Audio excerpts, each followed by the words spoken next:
Our last speaker for this morning, co-host speaker for this morning, is from the Portland State Systems Sciences Ph.D. program, and we're particularly delighted to have them here because there is really a historic tie between their program and the ISSS, and that is through Hal Lindstone, who was the founder of that program in the early 1970s, and it has been all of these years one of the leading programs in the system sciences in the United States. And Hal is now emeritus, of course, and is no longer formally associated with the program, so it has been ably carried forward by a number of other people, including Martin Zwick, who himself, I understand, served as the director of the program for some years, but has been liberated from that recently. And it's an interdisciplinary graduate program in which many departments at his university send graduate students, including the School of Engineering, Liberal Arts, and the School of Business. So it's a formidable undertaking to cover so many, to meet the system science needs of so many different disciplines. And so I'm especially delighted that Martin Zwick is here to do a plenary for us today.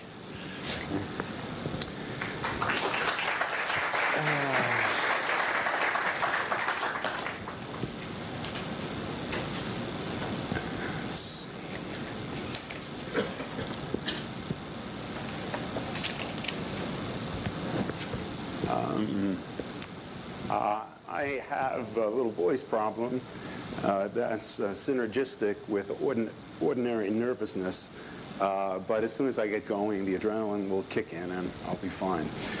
I'm not going to talk about the System Science PhD program at Portland State. Later on this afternoon at 3:50, there'll be a panel which will be a sampler of work going on in the system science program. And the presentation that I'm going to give is sort of my own idiosyncratic point of view and should not be taken to represent Portland State system science. So here's a initial transparency just before the official transparencies. This meeting, the talks that have been given at this meeting are tremendously diverse, and the people here have very diverse interests.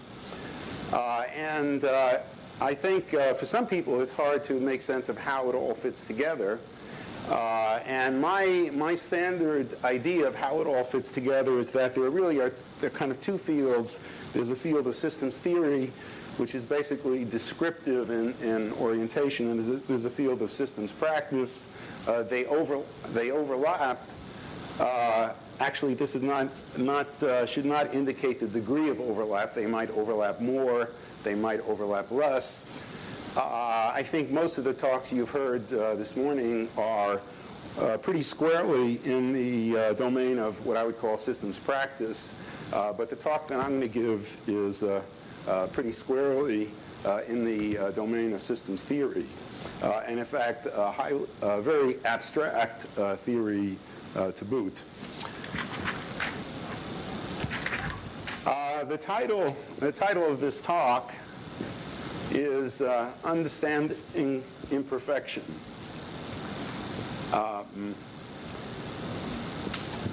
And since I think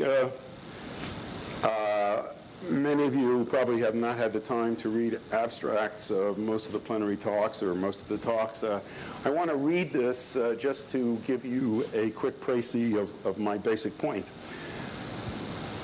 We expect systems theoretic ideas to help us solve problems, to help us remedy the imperfections of systems which matter to us, imperfections which we also commonly assume that we already understand. It may well be, however, that systems ideas, because of their inherent abstraction, have their primary value not as an adequate source of solutions to problems, but rather as a source of insights into the universality of imperfection, insights which can help us avoid the seduction and peril of simplistic and counterproductive solutions. Systems theory offers a metaphysics. I think I haven't attended some of the talks, but I don't recall hearing the word metaphysics. But from my point of view, the systems theory undertaking is basically an attempt to construct a metaphysics. So systems theory offers the possibility of a metaphysics, or more precisely, an ontology of imperfection. And through it, we can heed Spinoza's injunction not to lament, not to curse, but to understand. And of course, from the point of view of the systems practitioners, to fix.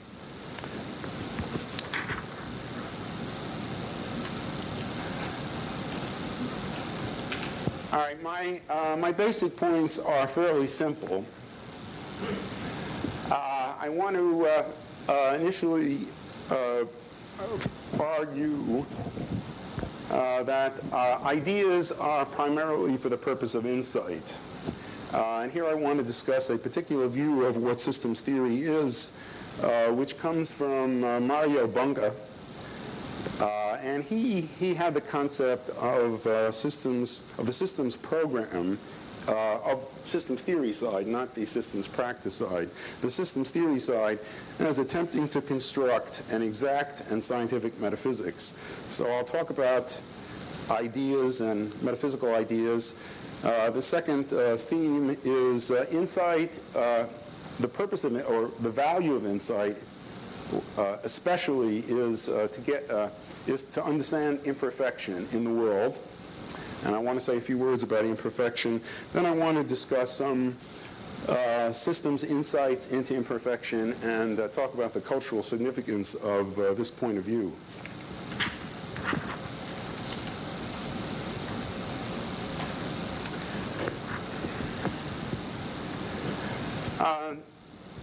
These ideas that I'm presenting are unfortunately not written out in the CDs that you have. I didn't get my paper done in time to include it.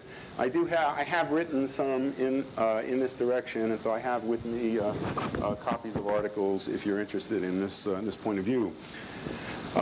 So my basic proposition that systems ideas by themselves are inherently too abstract to be sufficient, either for scientific work or for solving practical problems. These ideas are not sufficient by themselves. They need to be supplemented by a great deal of subject-specific and practical, concrete knowledge. Because the ideas themselves are inherently very abstract, and as Bunge described them, they constitute a kind of metaphysics.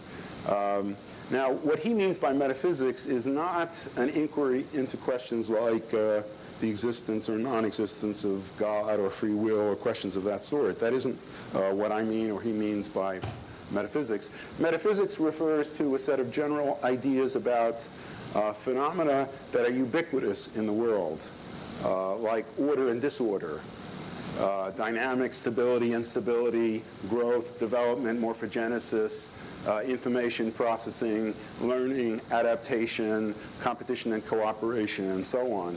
These are phenomena that are applicable to a wide variety of systems of very different kinds. And a set of ideas about these very general phenomena constitutes a metaphysics. Now, metaphysics is scientific if it's not just something that philosophers do, but if it draws upon scientific theories and if it contributes to scientific theory. So it's grounded in science. And a metaphysics is exact if it's mathematical. And it may not be mathematical now, but if there's the aspiration to make it mathematical. And this is a somewhat different view of the same idea. You could say an exact and scientific metaphysics is the intersection of philosophy, scientific theories, and mathematics. All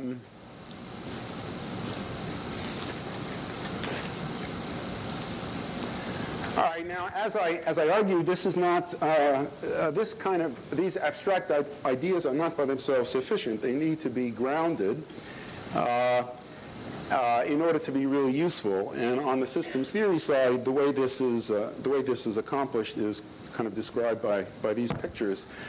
This is a point of view of what systems theory, the systems theory undertaking is.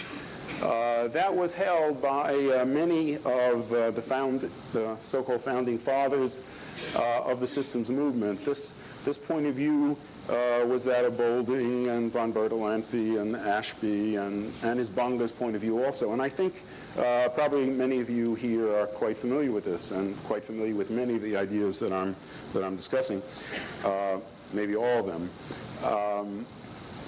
Systems theories are midway in abstraction between mathematics and philosophy and theories in specific sciences.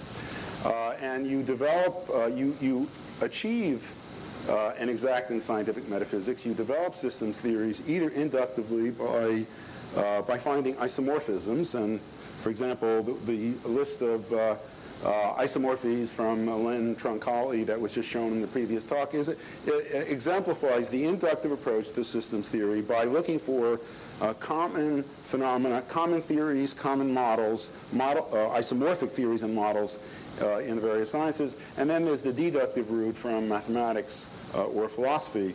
Now this is fleshed out a little bit more by some ideas of Bunge, who talked about a kind of epistemological hierarchy of a systems theory, which he called a generic semi-interpreted theory.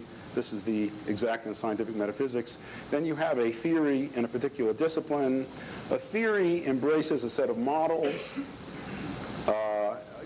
For example, Newtonian mechanics can encompass a model of a solar system. It can encompass models of ideal gases, etc. So a theory can support many models. A model is the application of a theory to some domain, some phenomena, some model object, and a model consists of a set of relations or laws or hypotheses, etc. So basically, in order to take these abstract ideas and flesh them out and develop and make them useful to science, and have them be able to confront empirical investigation, the ideas by themselves are not sufficient. The theories by themselves are not sufficient. They have to be translated into theories in particular disciplines, and they have to be translated into models of specific phenomena. These models contain specific assertions of relations or hypotheses. It's at this level that we encounter empirical confirmation or disconfirmation. This is the level at which things are testable. Systems theories by themselves are not testable. They're metaphysical constructs. They're applicable. They're either applicable or not applicable. As Bunge called it, they're vicariously testable. Now, all this is fine for the scientists, or this kind of systems theoretic, the use of systems theory in kind of stimulating new theories in the sciences or enriching scientific work is fine. But for the general public, all this is basically irrelevant because this isn't the kind of thing that the general public can understand. And what I would argue is that kind of this is one use of systems ideas, which are very abstract. The other use of systems ideas is a set of insights into the world, a coherent picture of what the world consists of, and how things are. What is how we can? It provides a general orientation toward the world. So.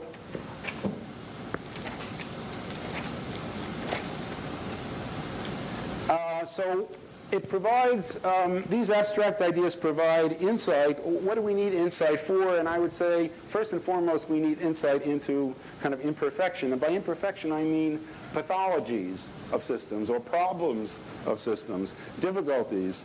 And in a sense, what I'm doing here is I'm taking kind of the systems theoretic orientation, which is scientific and right now philosophical, and I'm sort of motivating it by the concerns of systems practice. So what we want is insight into imperfection, and I would argue that the natural and social worlds exhibit quite a bit of imperfection. I don't think I would have to argue with. I think people here will not argue with me about that. Everyone recognizes that that there are many problems that we're faced with. There's a great deal of imperfection in the natural and social worlds. There's war, injustice, exploitation. Organizations are malfunctional. Institutions are malfunctional. I think most people here agree with this. Now, in the natural world, one can say, or in the world of the environment, one can say our planet is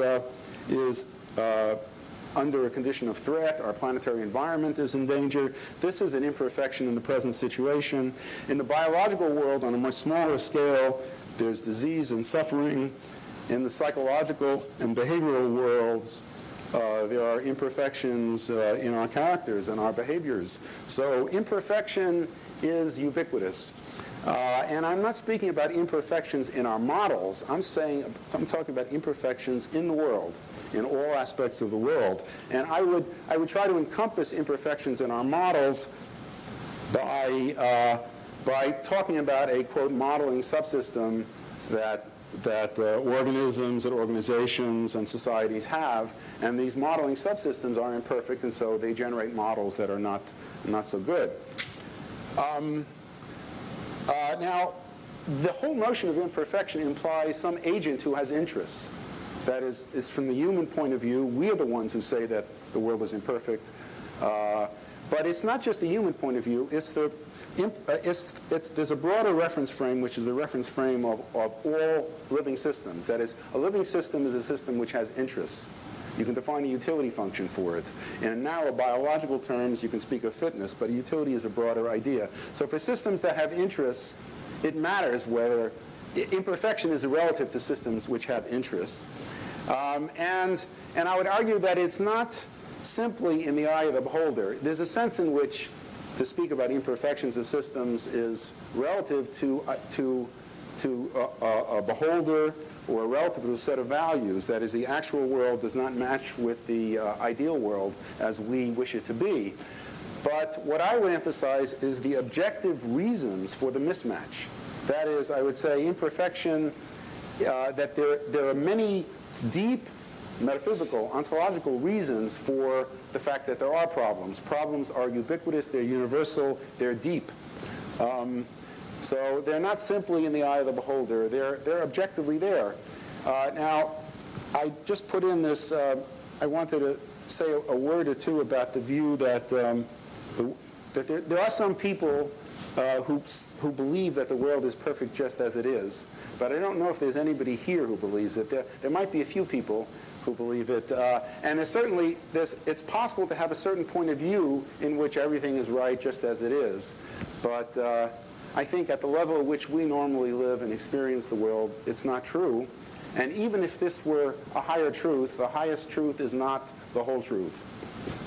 Okay, so now I want to go into systems insights into imperfection and what's the significance of this way of thinking. And here I just want to show you a kind of list of systems ideas that bear on the pathologies of systems, the precariousness of systems, the malfunctions of systems. There are many. This is just a kind of laundry list. And I just talk about a little bit about them. There's a universal tension between completeness and consistency. Of course, this is Gödel's idea, and Gödel presented it to apply to formal systems in mathematics. But I think this is a much more general phenomenon in the world, in the concrete world also. That is, systems either tend to be complete or inconsistent, or both. There are many imbalances in systems involving other fundamental dualities. There's the tension between variety and constraint. Some systems have too much variety or too much constraint. Tensions between order and disorder, unity and multiplicity, etc. There are problems involving boundaries, which we've heard about. There are problems involving openness versus closeness, too much openness, too much closeness, inappropriate openness or closeness, etc. Theories of dynamics let us talk about the stability of systems or their instability, the destruction of order through chaos or catastrophe, or the converse, the overstability of systems, the rigidity of systems. Systems theories let us talk about pathologies of control, feedback error, pathologies of feedback and feed forward. They let us talk about aberrations of hierarchical order, improper balances between centralization and decentralization, differentiation and integration. Whenever in a system, whenever we have an informational level that gets distilled out of a matter-energy substrate, we have the possibility of informational parasitism, which manifests in the phenomenon of viruses, the phenomenon of management of organizations serving their own self-interest, and the phenomenon of a financial sector of the economic system that does not simply serve to make the overall system more efficient, but has its own interests. So there's we can talk about the general phenomenon of informational parasitism. We can talk about the dependence of systems upon their environments, the critical dependence and the constraint by the environment, and the possibility that systems can destroy their own environment. We have theoretical ideas that bear on that. We have theoretical ideas that let us talk about the effect, the precariousness of systems because of other systems, competition, predation, exploitation, tensions between autonomy and interdependence, dilemmas and paradoxes involving multiple agents. There are many, game theory is full of paradoxes and problems, classic one being the prisoner's dilemma or chicken, which are all characterizations of archetypal dilemmas, archetypal problems. So even game theory by itself contains a vast amount of insight into the kinds of problems that can exist in the biological and social worlds. We have theoretical ideas about the limits of rational action and agency and deficiencies in modeling subsystems. We have problems, we can talk about the problems when you have multiple deciders, the arrow impossibility result, the problems of dealing with multiple objectives, the impossibility of simultaneously optimizing multiple objectives, which is a kind of inconsistency, the problem of dealing with uncertainty, the problems of global optimization, computational intractability, undecidability, counterintuitive effects, unintended consequences, and so on. We have systems theoretic ideas about problems that arise from the embeddedness of systems in more encompassing systems, and of course the impermanence and fragility of order, the tendency in some systems to senescence, the vulnerability to events on smaller, larger, or on the same scale. So what I'm saying is, among the many systems theories which exist, there's a wide array of insights into the way things can be imperfect. And I should say, it's not that I'm saying that everything is imperfect. What I really mean is things are a mixture of perfection and imperfection, and there's a balance. Or there's a precarious balance. Well, actually, nothing is really absolutely perfect, but things it's sort of like the idea of edge of chaos. Systems might have certain aspects that are well designed, function well, and have other aspects that are malfunctioning and not well designed. Okay, so I want to say, actually, I'll leave this on. I want to go back to my outline. So those are some examples of systems ideas and themes that bear on an ontology of imperfection.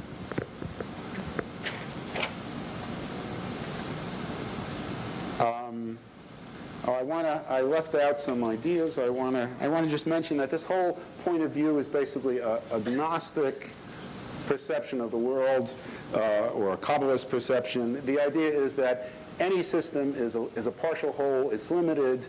Ultimately, the source of problems that systems face come out of the finiteness or the limitedness of every system.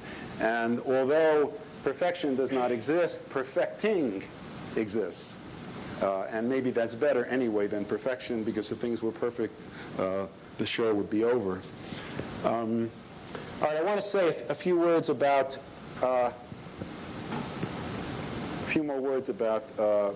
these systems' insights into imperfection.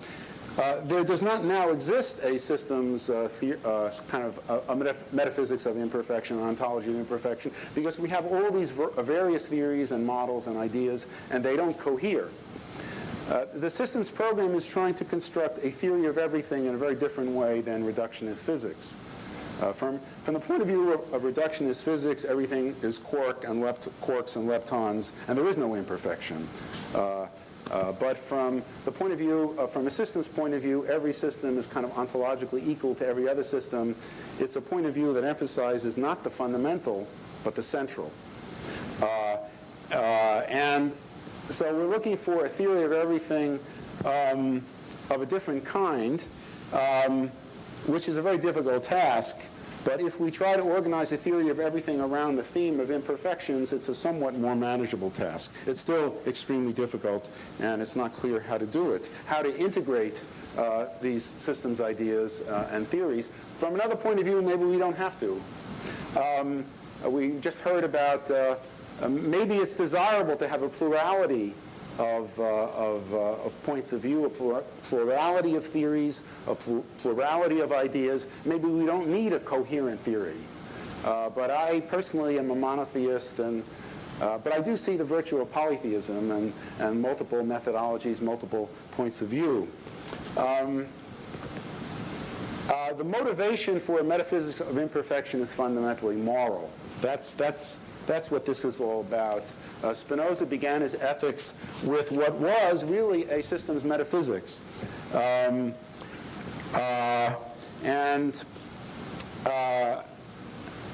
Basically, Spinoza moved from a metaphysical description of what is to an ethical prescription of what ought to be. And even though philosophers remind us that you cannot deduce ought from is, if you don't know what is, you can't say very much about what ought to be. And in fact, the realm of fact and value are highly interpenetrating, like two basins of attraction that have a fractal boundary. They're really inseparable. So I've been kind of talking about and advocating a collection of systems, ideas, and theories around the theme of imperfection. This would be a kind of view about the ultimate reasons for problems and imperfections and precariousness and difficulties. This is still short of a diagnostics. That is, it wouldn't necessarily tell you for any concrete system what are the deep reasons why it is malfunctioning. It would be nice to have a physician's desk manual for metaphysical diseases. That would be that would be diagnostics, and that's still short of therapeutics. That still doesn't tell us how you fix things, how you work on perfecting. But I would say there's always a tendency to rush to fix. And we don't stay long enough in the state of trying to understand deeply as we can, and gain insight. And that what's really needed is shared insight into the deep causes of the problems that are faced. That is more important than methodologies for fixing.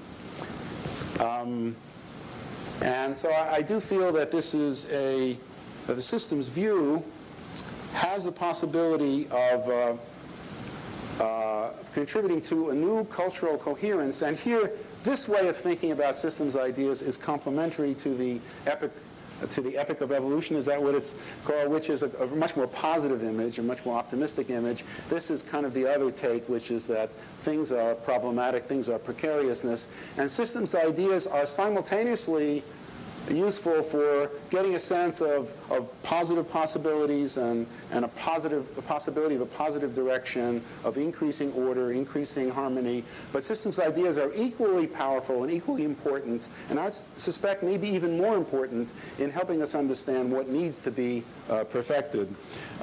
One last point, and I know we all want to go to lunch and do other things.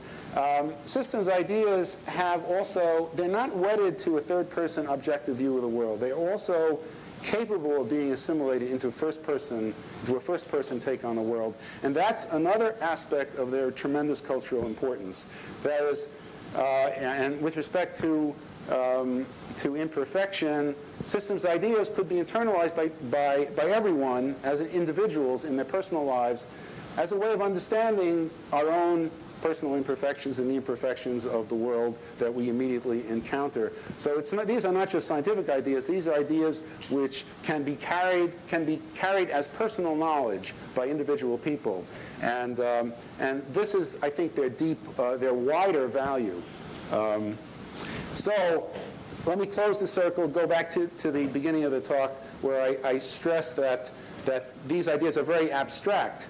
And so in order for these abstract ideas to be assimilated into personal knowledge and into culturally potent ideas that people understand, this is a task of education. But I think we've heard at this meeting that systems education is taking great steps. So there is grounds for hope for the future. Thank you.